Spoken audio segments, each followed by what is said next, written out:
వచ్చింది, జోర్దార్ వార్తలు తెచ్చింది. ముందు కూర్చున్నోళ్ళు తయారుగా ఉన్నారు. అన్నలు ఇక వేసుకోండి రా పెద్ద వార్తలు. ఎస్సీ ఎస్టీల సమస్యల లొల్లికి షెల్లు షీటి. కేసీఆర్ సార్ కొట్టుండ్రా పారి పెద్ద సీటి. మోడీ బొమ్మతోనే ఖాదీ గిరాకీ పెరిగిందట. గాంధీ తాతకు మరేం తక్కువైందట.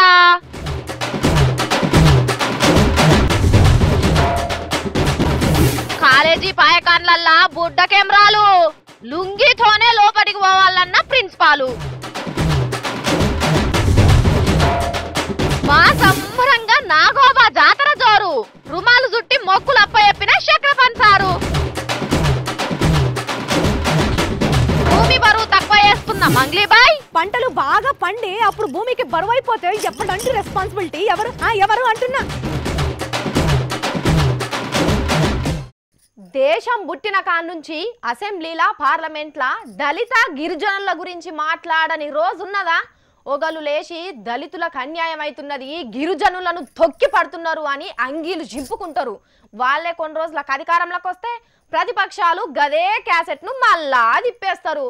ఏండ్లకేండ్లు గడుస్తున్నా ఓ అడుగు ముంగటికి 10 అడుగులు వెనక కన్నట్టే ఉంటది ఎస్సీ ఎస్టీల సంక్షేమం ముచ్చట. లెక్క చెప్పాలంటే ఈ ముచ్చట పార్టీకి పబ్లిసిటీ తెచ్చేటందుకు, ఓట్లు రాల్చేటందుకు కాకపోతే ఏమన్నా ఫాయిదా ఉంటుందా? ఇసోంటి రోజులు ఎన్నడు పోతాయో ఏమో. అబ్బా, ఒక్కటే మీటింగ్ తోని రాష్ట్రంలో ఉన్న దళిత గిరిజనులంతా వాళ్ళ ఇండ్లల్లో సీఎం సార్ ఫోటో పెట్టి కొలుసుకునేటట్టు చేసిండు కేసీఆర్ సారు. దళితులకే ఇస్తానన్న సీఎం కుర్చీ అంటే అందరి హిమ్మత్తోని సార్ దగ్గరనే పెట్టుకున్నాడు గాని కడమయన్నీ ఎస్సీ ఎస్టీ కులపోల చేతులనే పెట్టిండు. అన్ని పార్టీలున్న దళిత గిరిజన ప్రజాప్రతినిధులను పిలిచి రాష్ట్రంలో మీ కులపోలను బాగు చేసుకునే బాధ్యత మీదే. మీ సంఘాలకు మీరే పెద్ద మనుషులు.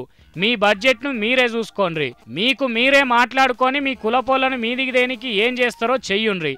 పైసా ఎక్కువైనా పర్వాలేదు ఇస్తాగాని మీ రూపాయి మేము అడగమని చరిత్రకెక్కే నిర్ణయం చేసిండు ప్రగతి భవన్ల కేసీఆర్ సారు. ఎస్టీల కమిటీ పగ్గాలు చందులాల్ సార్ చేతిలో పెట్టి ఎస్సీ కమిటీ పగ్గాలు కడియం చేతికిచ్చి సొంత పార్టీ బయటి పార్టీలున్న ఎస్సీ ఎస్టీ లీడర్లందరినీ సభ్యులుగా పెట్టిండ్రు. ఇక వీళ్ళ ఇప్పుడు తెలంగాణ రాష్ట్రంలో దళిత గిరిజనుల బతుకురాతలను మార్చేది. బడ్జెట్ లెక్కల కానుంచి పైసలు ఖర్చు పెట్టేదాకా అన్ని ఇళ్ల చేతుల్నే ఉంటాయి.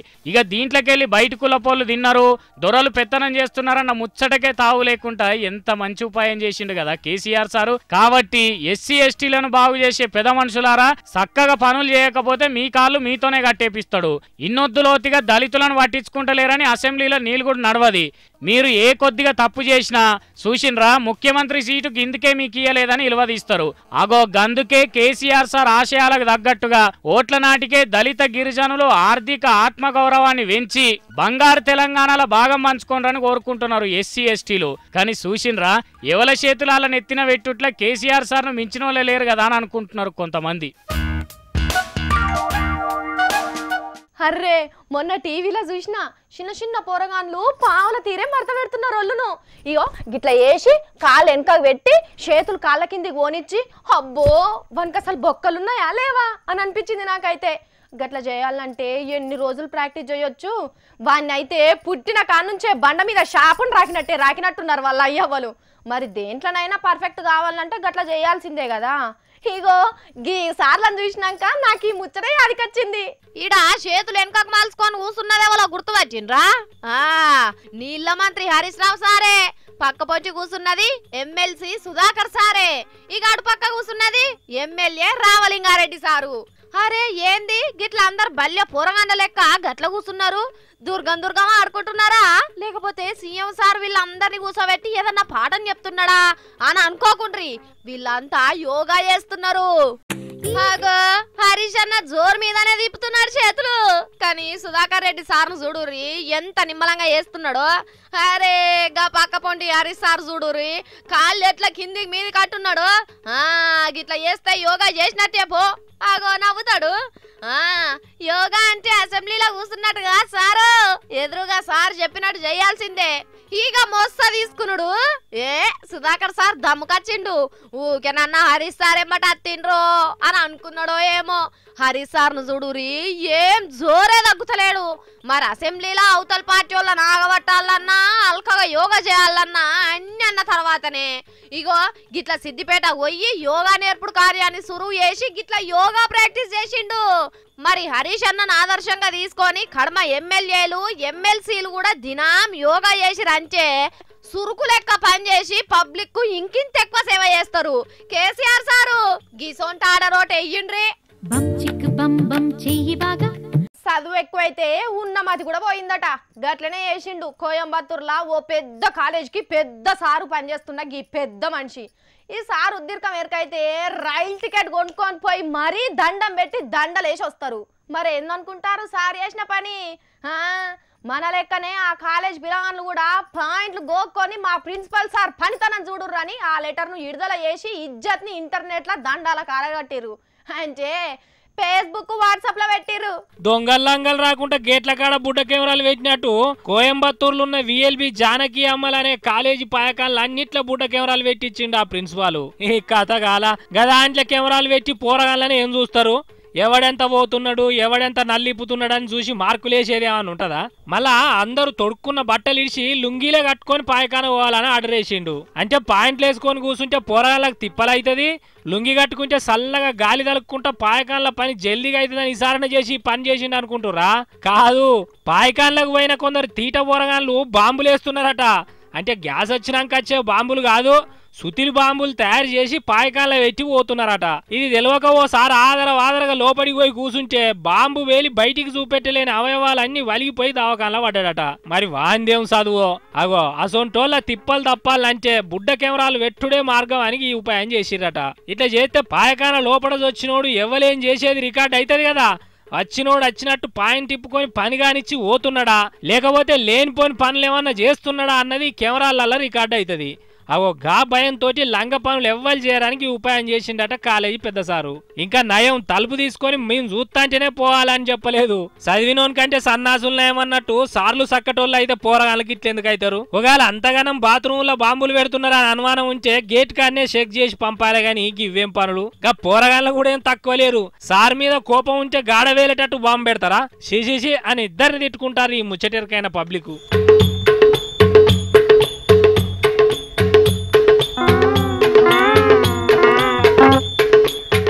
వెనకట రోజులు ఎట్లుండే? పావులకు 10 రోజులకు సరిపడా వస్తువులు దొరుకుతుండే.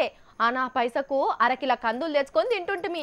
10 పైసల చిక్క కొంగు కట్టుకొని 10,000 ఉన్నంత నిమ్మలంగా వండుకుంటుంటిమి అని ఆనాటోళ్ళు అనేది కదా. ఎంతైనా అప్పటి రోజులే వేరు అని ఊళ్ళల్లా దినం ఎవలో ఒకరు చెప్పంగా చాలా సార్లు వింటాం కదా. ఇగో గీది కూడా గసంటి ముచ్చట్నే. ఏంటిదో ఆర్చుకుందాం పట్టుండ్రి. మొన్ననే జెండా వందనం చేసుకున్నాం కదా, అప్పటికిప్పటికి ఎంత రోజులు మారినాయని లెక్క తీస్తే చిత్రమైన ముచ్చట్లు బయటపడ్డాయి. ఫస్ట్ దేశం సర్కార్ తరపున నౌకరికి ఎక్కిన వాళ్లకు అప్పట్లో 55 రూపాయల జీతమే ఉండేదట నెలకు. అదే ఇప్పుడు తొలసూరి నౌకరెక్కిన వాళ్లకు 18,000 దాకా ఇస్తున్నారు. అదే అప్పటి కలెక్టర్ సార్లకు 2,000 ఇచ్చేదట. ఇప్పుడేమో 2.5 లక్షలైంది. అంటే చూడుండ్రి, నౌకర్దారులకు ఎంతెంత జీతాలు పెరిగినాయి కానీ కళ్ళలో నిప్పులు పోసుకోవాల్సిన అవసరం లేదు. ఎంత చెట్టుకు అంత గాలన్నట్టు ఎంతటి జీతానికి అంతటి ఖర్చులు కూడా ఉంటాయి. దీంట్లో అసలు ముచ్చట ఏందంటే అప్పట్లో పైసా ఇలువే గట్లుండేది. అప్పటి పావులకు ఇప్పటి 10,000కు లెక్క తీస్తే కొద్దిగా పావులే పెద్దదైతది. పొద్దంతా కూలికి పోతే పావులు ఇస్తే ఎక్కువనే. దాని తీరే బియ్యం కూరలు అల్లం ఎల్లిగడ్డ కానుంచి అరొక్కటి దొరికేది. ఇప్పుడు దొరుకుతున్నాయా? మళ్ళా జీతాలు పెరుగుడు అంటే ఉత్త జీతాలు పెరుగుడే అనుకోకుండ్రి. దీంట్లో ఉన్న ఇంకో ముచ్చట మీద మనసు పెట్టాలి. అవతలి పొలంలో వండింది యువతలి చెల్కోడు బదులు తీసుకునేది పోయి పాకెట్లలో వ్యాపారం వచ్చింది. మనం కొనే ప్రతి వస్తువు విలువ పెరిగింది. బయటి దేశంతో పోల్చుకుంటే రూపాయి విలువ అడుగున పడ్డది. కష్టపడేటోనికి కూలి పెరిగినట్టు అనిపించినా అది కడుపుకు సాలకుండా అయింది. అందుకే ఎంత జీతం పెంచినా ఇంకింత పెంచుమనే పంచాదులు అవుతున్నాయి. అన్నపూర్ణ అనే దేశంలో అన్నీ ఉన్న జాగల బయటి దేశపోని పైసకు ఈడ ఇలువెట్ల పెరిగింది, మన రూపాయి ఇలువ ఎందుకు తగ్గింది? గిట్ల పేపర్ల మీద నెంబర్లు పెద్దగానే కనిపిస్తాయి గాని అటు ఇలువకు నడిమిట్ల రెక్కలు కట్టేది ఎవలో? దాంట్లో మనల్ని ఏలేటోళ్ళ పుణ్యం ఎంతున్నదో అర్థం చేసుకుంటే పైసల వ్యవస్థ అవస్థ గురించి అన్ని అర్థమవుతాయి.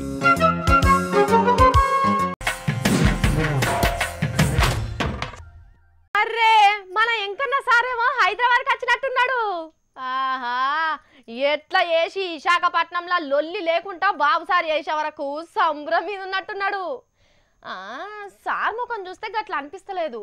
అసలు ఎంకేసారి గట్ల ఎందుకున్నాడు? గంత పెద్ద మనిషి గట్లొక్కడే మాట్లాడుకుంటా అంటే మనం గిట్లా చూసుకుంటుంటే ఎట్లా అరుచుకుందాం రాండ్రి. ఖాదీ బట్టల మీద గాంధీ బొమ్మను తీసి మోడీ సార్ ముఖాన్ని పెడితే పెద్ద లొల్లి లొల్లైంది కదా మొన్న. గాంధీ సార్ కంటే మోడీ సారే పెద్ద బ్రాండ్ అంటే మస్తుగా తిట్టుకున్నారు పబ్లిక్. కానీ అట్లన్న అందరి మాట జూటే అయిందటనుల్లా. మోడీ సారు ఏలు పట్టుకొని నడిచే ఎంకన్న సారే చెప్తున్నాడు ఈనుండ్రి. ఇవాళ ప్రధానమంత్రి స్వయంగా ఖాదీని ప్రోత్సహిస్తున్నాడు. ప్రధానమంత్రి గారు ప్రోత్సహించడం మొదలుపెట్టిన తర్వాత ఖాదీ యొక్క క్రయ విక్రయాలు 34% పెరిగాయని లెక్కలు చెప్తున్నాయి. ఇన్నరా, అది మోడీ సార్ ముఖం పవర్ అంటే. 15 వద్దులనే ఖాదీ పరిశ్రమకు గంత పెరుగుదల వచ్చిందంటే చిన్నముచ్చట. కంటెంట్ ఉన్నోనికి కటౌట్ తోని పని లేనట్టే మోడీ సార్ బొమ్ముంటే చాలు అన్ని వ్యాపారాలు 30-40 అయింది. 100-150% కూడా పెరిగిపోడు ఖాయమే సారు. మీ అసోంటి సలాలిచ్చే మనుషులు చుట్టున్నాక దేశం నష్టం అనేది ఉంటుందా సారు? పనుల పని ఇక పార్టీ లీడర్లు చెప్తున్నట్టు రూపాల నోట్ల మీద గాంధీ బొమ్మను తీసేసి మోడీ సార్ బొమ్మ గిన ముద్రేస్తారా ఏంది? అదే గిన చేస్తే అమెరికాలు $1000 పోసి మన ₹1 కొనుక్కుంటారు కావచ్చు. చేస్తారు, మీరు అనుకున్న పని అనుకున్నట్టు చేస్తారు, దేశాన్ని ముంగడికి తీసుకుపోతారు. కానీ సారు ఏందో నారాజుగా అనిపిస్తున్నావు, పవనాలు సార్ దూరం అవుతున్నాడనా ఏంది? నేను గత 2-3 రోజులుగా కొద్దిగా జలుబు, రొంప, ఒడు నొప్పులు, జ్వరం వాటితో బాధపడుతున్నాను. కానీ లెక్క చేయకుండా దాన్ని నేను మొండిగా ఏ రంది వడకు సారు, ఎలక్షన్లు దగ్గర పడుతున్నాయి కదా. పవనాలు సార్ గాలి ఎటు పోతుందో తెలియంగానే అన్ని జలుబులు పోతాయి. ఏం కాదు తీయండ్రి సారు. పవనాలు సార్ను తలుసుకొని ఆవిరి పట్టు అన్ని తక్కువైతాయి. అర్రే, మీకందరికి నాగోబా జాతర గురించి ఎరికే కదా. ఆహా, ఆదిలాబాద్ జిల్లా కేస్లాపూర్లా ప్రతి ఏటా చేసే ఈ పండుగను మస్తు చేస్తారు. మన మోస్రం వంశపోళ్ళు ఏండ్ల కొద్ది జరుపుతున్న ఈ జాతరకు మస్తు పేరుంటది. పోయినసారి మన గవర్నమెంట్ మంచిగా చేసింది కదా ఈ పండుగను. మరి ఈసారి కూడా ఈ పండుగలు సురువైనాయట. ఓ పారి సుషాద్దని రాండ్రి రాండ్రి. అబ్బా, నాగోబా జాతర మస్తుగా షురువైందుల్లా. దేవుని గొప్పతనం తెలిసిన ఎక్కడెక్కడి పబ్లిక్ అంతా వచ్చి మొక్కులు తీర్చుకొని పోతున్నారు. గుడి చుట్టూ కూర్చొని పూజలు కూడా చేస్తున్నారు. అబ్బా, 7 తలల నాగదేవత విగ్రహం కండ్ల నిండు కనిపిస్తున్నదంటే మనసు ఉప్పొంగుతోంది కదా. సమ్మక్క సారక్క తర్వాత నాగోబా జాతరే దేశంలో పెద్ద జాతరాయే. అందుకే మస్తు సంబరంగా నడుస్తున్నాయి. సన్నాయిలు ఊదుకుంటా, డోళ్లు కొట్టుకుంటా గోదావరి నీళ్లను కలశంలో తీసుకొచ్చి దేవునికి అభిషేకం చేసిండ్రు. బయటి రాష్ట్రాల పబ్లిక్ కూడా బానే వచ్చిండ్రు. ఆడోళ్ళు చిన్నోళ్లే కాదు, పెద్ద పెద్దోళ్ళు కూడా వరుస పెట్టి వచ్చి మొక్కులు చెల్లించుకుంటాండ్రు. ఇగో గీ సారు గుర్తుపట్టిండ్రా? ఆరతి తీసుకుంటున్న గీ సారు నౌకర్లిచ్చే సంఘం పెద్ద మనిషి గంటా చక్రపాణి సారు. సంప్రదాయం ప్రకారం నెత్తికి రుమాలు చుట్టుకున్నాడు. మస్తు ముద్దుగా కనిపిస్తున్నాడు కదా. మరి ఈ పండగ గురించి దేవుని గురించి ఏం చెప్తాడో ఇందాం పట్టుండ్రి. దాదాపు 30 సంవత్సరాల నేను స్టూడెంట్ గా ఉన్నప్పటి కాలం నుంచి కూడా నాకు ఈ ప్రాంతంలో ఇంద్రవేలన్న, కుమరం భీమన్న, నాగోబా దేవుడు అన్న నాకు చాలా నమ్మకం. నిజానికి నేను పెద్దగా దేవుడిని నమ్మను, కానీ నాగోబా అంటే నాకు ఎంతో ఇది మా ప్రాంతానికి సంబంధించిన ఒక రక్షకుడిగా నేను భావిస్తూ ఉంటాను. ఇన్న రానులా దేవుణ్ణి నమ్మకపోయినా నాగోబా అనంగానే మట్టి బతుకుల రక్షకుడిగా భావిస్తాడట సారు. అందుకే నౌకర్ల కోసం పెట్టే పరీక్షల్లో కూడా నాగోబా చరిత్ర, ఆదివాసీల కోసం కొట్లాడినోళ్ల గురించి ప్రశ్నలు పెట్టిస్తాడట సారు. మరి సార్ చెప్పినట్టే భక్తులు ఆశించినట్టే నాగోబా దేవుని దయ వల్ల తెలంగాణ నౌకర్లు పెరిగి రైతుల బతుకులు బాగుపడి పార్టీల కొట్లాటలు మూలకు పడి అందరూ సల్లంగుండే రోజు రావాలని మనం కూడా కోరుకుందాం.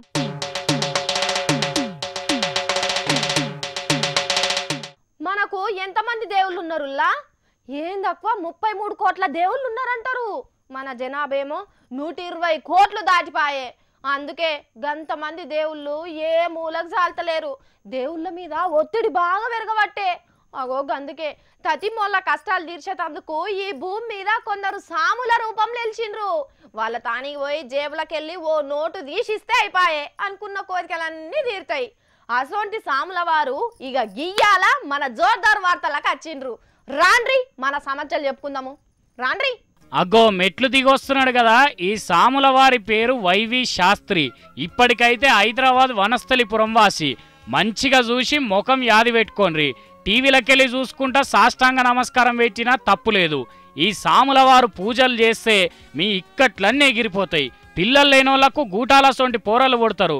బగ్గ చదువుకొని సకలముక్లం కూర్చున్నోళ్లకు సక్కని కొలువు సంకలకే జొరుతుంది. పైసలు లేనోళ్ళు సామితానికి పోతే కొత్త నోట్లు వచ్చి నడింట్ల కోలాటం ఆడతాయి. మీరు లవ్లో ఫెయిల్ అయినరా? ఇంట్లో పంచాయతీలు అవుతున్నాయా? ఆలుమగల నడుమ జగడాలు నడుస్తున్నాయా? విమానం ఎక్కి ఈ దేశం పోవాలనా? సినీ రంగంలో రాణించాలనా? వ్యాపారం లాసులో నడుస్తున్నదా? అయితే ఎంబటే సాముల వార్తానికి ఉరకాల్సిందే. ఎందుకంటే వచ్చిన భక్తుల్ని ఏ తీర్ల సంకనాకియాలనో సాముల వారికి విభూదితో పెట్టిన ఇద్దే. Conditions apply. అటెంక ఇది కాలేదు అది కాలేదని మమ్మల్ని అనొద్దు. అగో గందుకే సాముల వారు నమ్మవలికి చేసే పూజలు మెచ్చి బడిత పూజ చేద్దామని పోలీసులు పట్టుకపోయిండ్రు. మరి ఎట్లా చెప్పినా ముచ్చటైతే మీకు అర్థమైంది కదా. గిసోంటోళ్లతోని జర పైలం ఏంది. ముత్యమంతా చెట్లు భూమికెంత బరువు, వేటేసి పీకేస్తే జాగెంత మిగులు మిగులు మిగులు మిగులు. ఓ మంగళక్క, సచ్చభారత్ గిన చేస్తున్నావానే? చెత్తంత ఏరుతున్నట్టున్నావు. అబ్బా, నీ కళ్ళు కాకినాడలో పెట్టొచ్చినావానే? కనబడతలేదా ఏం చేస్తున్నానా? కటమెరుచులే. ఓ రావులా, నేనేమన్నానే ఇప్పుడు? సాఫ్ సూత్ర పాటిస్తున్నావా అన్న? గంతే కదా. నేను చెత్త సాఫ్ చేస్తలేనే, భూమికి బరువైతదని గడ్డి మొక్కలు బిక్తున్నానే. ఏందేందేందేంది? భూమికి బరువైతుందని గడ్డి బిక్తున్నావా? ఎవరక్కడ? నా సామంత రాజులు శిల్పారామంలో షిప్పలు అమ్ముతున్నారా? నా ఆటో ఆకాశంలో వాక్తున్నదేంది? ఎవరక్కడ? చెల్లే, ఏమైందా నీకు? మన పసుల డాక్టర్ పర్మిషన్ నన్ను పట్టుకురావాలన్నా చెప్పు. నన్ను కాదే, నిన్ను చూపెట్టాలి ముందు. ఎర్రగడ్డ బుర్ర డాక్టర్. నీకు గర్ర బాగా వస్తున్నదే. చిన్నంతరము పెద్దంతరం లేకుండా మాట్లాడుతున్నావు ఈ నడిమిట్లా. జర్రాగు, నేను పక్కకొచ్చి మాట్లాడతా. ఏమనుకుంటున్నావు బిడ్డ? కుర్దిని కూల్ డ్రింక్ సీసాలో కలుపుక తాగే మొఖం దానా? బుర్రేమన్నా బరువైతుందని దిగుట్లో పెట్టచ్చినవానే? చీరిన చింతకాయ నారపట్టు పేసుదానా? అర్థం కాక అర్వం సినిమాల కమిడియన్ లెక్క ఎందుకు అరుతావే అట్లా? ఈ సమస్త భూమండలంలా మొక్క లెక్క నన్న భూమికి బరువైతాయానే? అంటే నేనేమన్నా భూమిని వెయిట్ లాస్ ఉత్తగానే చేస్తున్నాను అనుకుంటున్నావా? ఓసారి విను, ఈసారి ఏమంటుండో.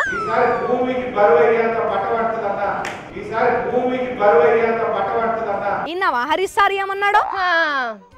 సెల్లుదే పోవే, సెల్లతో మాట్లాడతా అంటే గోడకున్న గడియారంలో సెల్లు తీసుకొని వచ్చిందట. నీ అసలు ఒకటి అంటే సార్ ఓ దాని గురించి చెప్తే నీకు ఇంకొకటి అర్థమైందే. కోడి మెదడదానా? సార్ ఏమన్నాడు? భూమికి బరువయ్యే అన్ని పంటలు వండుతాయి అన్నాడు కదా.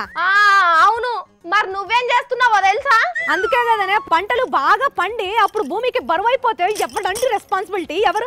ఎవరు అంటున్నా. ఓహో, మంచిగానే ఉన్నది నీ యుగురా నిసురావుతు వట్ట. ఇక ఇప్పటి సంది భూమి మీద ఏడ పనికి మాలిన చెట్లు కనిపించినా, ఏడ అడ్డమైన పుట్లు కనిపించినా అన్ని కొట్టేసి జాగానంతా సాల్వ్ చేసి పడేస్తా. కోతులు వాపస్ పోవాలి, వానలు వాపస్ రావాలి అని చెట్లు పెట్టింది నువ్వు కొట్టేసేదాని. కానీ ఈ ముచ్చట సీఎం సార్ కు కాదు, కార్యకర్తలకే తెలిసిందనుకో నీకు నెక్స్ట్ బర్త్డే ఉండదు. అరే, భూమి బరువు పెరగద్దని సర్కార్ కింద ఆసరా అవుతున్నా కూడా అర్థం చేస్తారా? నా కోసం చేస్తున్నారా ఇదంతా? వాష్ బేసిన్ లో చేపలు పట్టే తెలివి కలదానా? అట్లా కాదే సార్ చెప్పింది. పేర్ల దువ్వెనుకున్న పన్నంతా ఉన్నావు, నా పనితనాన్ని శంకించినావు అనుకో పాతాళంలో తొక్కేస్తా బిడ్డ. ఏమనుకుంటున్నావు? మంగళక్క, సచ్చినోన్ షోవుల ఊదుడు, ఎడ్లు గట్టని బండెక్కి హై హై అని బాదుడు, నీతోటి వాగుడు నాతోటి అయితలేదే. నా సొంటి మేధావులు నీ సొంటి అలుపులకు అసలు అర్థం కారే. భూమికి అంత వెయిట్ లాస్ చేస్తుంటే అని ఎక్కిరిచుడు తప్ప అసలు నన్ను అడిగితే మీ సొంటోళ్ళేనే భూమికి బరువు. ఓ మెంటల్ మంగ్లీ, సార్ చెప్పింది ఏంటంటే ఈ పారి మన తాన వర్షాలు మస్తుగా పడ్డాయి, చెరువుల్లో పుష్కలంగా నీళ్ళు వచ్చినాయి, పుట్టడు పుట్టడు పంటలు వండుతాయి, ఎటు చూసినా పచ్చగానే కనబడుతుంది అయ్యేటట్టు సర్కార్ చేసిందని నెగిటివ్ అర్థంలో పాజిటివ్ మాట చెప్పిండు. గదిని మందలకెళ్ళి తప్పిపోయిన గొర్రె పిల్ల లెక్క గావర గావర కాబడుతుంది. అవునా? నేను పురాగా వినలేషల్లే, సగం సగమే ఇన్నా. చాల్తీ సక్కదనం దేర్ది మాకుంటే గట్లనే అవుతుంది కానీ సబ్బెట్టి చేతులు కడుకోపో. అయ్యో, అయితే ఇప్పటి సంది కోతులు అన్ని ఊళ్ళకి వాపస్ వస్తాయా అని కొడక నేను వట్టిగానే షర్ట్లన్నీ పీకేస్తే కదనే. ఇప్పుడు ఎట్లా? ఆహా, ఇంకా సార్ చెప్పినట్టు పంటలు నిండుగా వండాలి గాని మా మంగళక్క ఖాళీ జాగా కావాలనే ధర్నా చేస్తుంది కావచ్చు. ఎస్సీ ఎస్టీల సమస్యల లొల్లికి షెల్లు షీటి, కేసీఆర్ సార్ కొట్టుండ్రా పారి పెద్ద సీటి. మోడీ బొమ్మతోనే ఖాదీ గిరాకీ పెరిగిందట, గాంధీ తాతకు మరేం తక్కువైందట.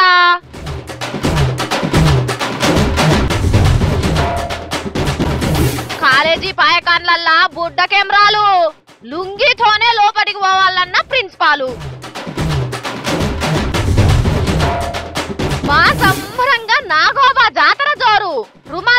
మొక్కులు అప్ప చెప్పిన చక్రపాణి సారు. భూమి బరువు తక్కువ చేసుకున్న మంగ్లీబాయ్. పంటలు బాగా పండి అప్పుడు భూమికి బరువు అయిపోతే ఎప్పుడంటే రెస్పాన్సిబిలిటీ ఎవరు అంటున్నా. ఇగో గివ్వి ఇవాళ నేను తీసుకొచ్చిన జోర్దార్ వార్తలు. మళ్ళీ వచ్చేటప్పుడు మంచి మంచి జోర్దార్ వార్తలు పట్టుకొని వస్తా. అప్పటి వరకు చూసుకుంటూనే ఉండుర్రి హెచ్ఎం టీవీ.